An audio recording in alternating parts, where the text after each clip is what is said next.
It's already hard enough to be a flight attendant. They are responsible for the safety and comfort of dozens of people squeezed into ever smaller spaces.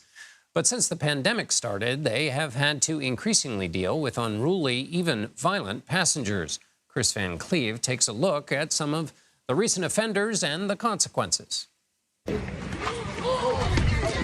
Dramatic video of a red eye turning into a black eye as a passenger gets fighting mad over a seat assignment, even appearing to throw punches at an airline employee before allegedly trying to make a run for it by opening a cabin door at San Francisco's airport late Sunday night. I was completely terrified. I was right in front of him the whole time. Oh my God. Naya Jimenez shot this video. You see things like this go viral all the time, and you just never think you're going to be the one in that situation.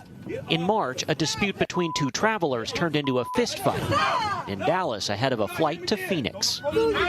Disruptive passenger incidents skyrocketed during the pandemic to nearly 6,000 in 2021. While they've declined since the lifting of the mask mandate, they are still happening more frequently than pre-pandemic. During the first 4 months of this year, there were 586 reported. If someone chooses to act up, my message to them is to stay home, because if you act up, we're going to come after you with everything that we have. That passenger in San Francisco, a 47-year-old man from Texas, was cited for battery by police. United Airlines says it has banned him from future travel on the airline.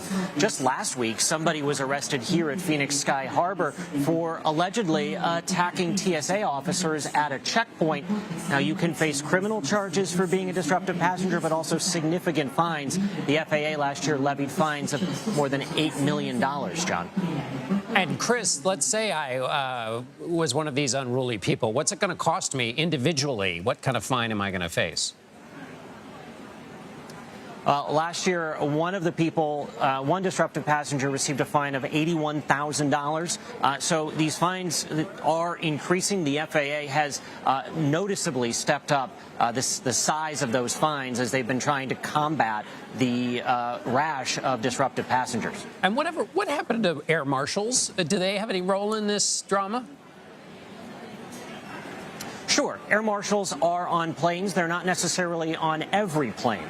So an air marshal will step in certainly if there is a belief that there's a risk to an aircraft. They are there to prevent a hijacking primarily. But, you know, air marshals are not on every flight. So there are times where it is the flight attendant and the other passengers that end up solving these problems. They become first responders. And since we've got you, Chris, the FAA also this week announced a 169 new flight routes. What is that going to mean for travelers?